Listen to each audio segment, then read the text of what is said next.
इसने कहा महाराज मैं कलयुग हूं। अपने पूर्वजों की बात ध्यान आ गई। पूर्वजों ने कहा था शत्रु भी यदि शरण में आ जाए तो उसे मृत्यु दंड मत देना। आज कलयुग से कहा मैं तुझे मारना तो नहीं चाहता किंतु मेरे राज्य से निकल जा। महाराज कहां जाऊं? आप ही कोई स्थान बताएं, क्योंकि मैं जहां भी जाता हूं यत्र क्वचन वत्स्यामि सार्वभौमतमाज्ञया लक्ष्ये तत्रापि। मैं जहां भी जाता हूं आपको ही देखता हूं धनुष बाण लिए हुए। महाराज आप ही कोई स्थान निश्चित करें। तो कलयुग के 4 स्थान निश्चित कर दिए हैं। ध्यान से सुनना इन कौन कौन सी जगह कलयुग रहता है। तो बताया द्यूतम पानम स्त्रियः सूना यत्रा धर्मश्चतुर्विधम्।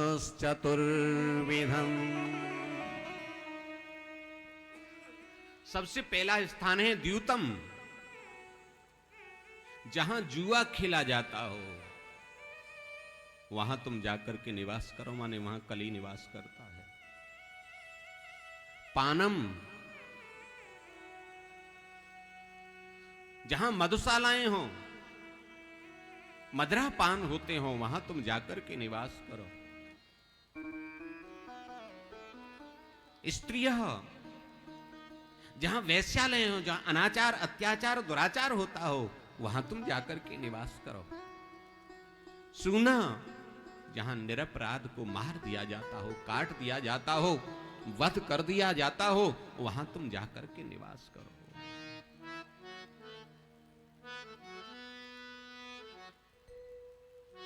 निरपराध प्राणी को कैसे मारा काटा जा सकता है?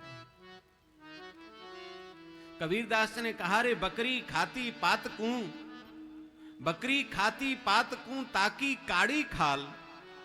अरे जो नर बकरी खाते हैं तिनको कौन हलाल। ऐसी जगह कलयुग निवास करता है।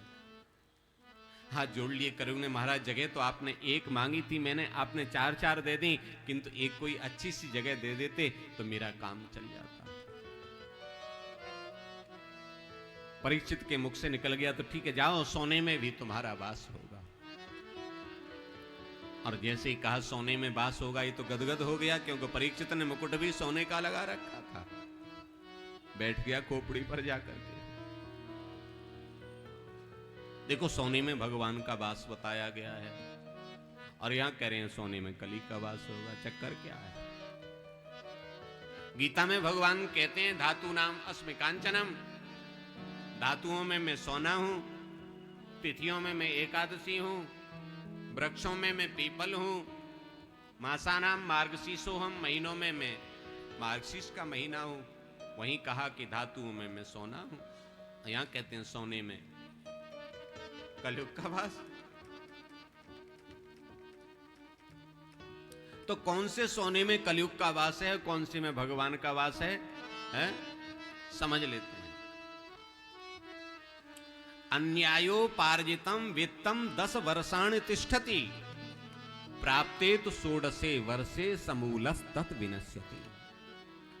जो अन्याय से अधर्म से कमाया गया धन है, किसी की हिस्से को हड़प करके, किसी को दुखी करके, और जो कमाया गया धन है, पैसा है, सोना है, उसमें कलयुग का वास होता है।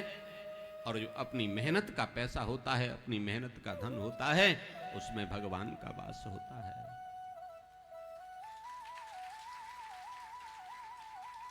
अन्यायोपार्जितम वित्तम 10 वर्षाणि तिष्ठति। शास्त्र कहता है अन्याय से कमाया गया जो पैसा है ना, वो दिखाई तो खूब देता है, खूब आ गया, किंतु जब जाता है तो समूलस्तत् विनश्यति। तुम्हारे पास जितने थे उनको भी लेकर के साथ में चला जाता है।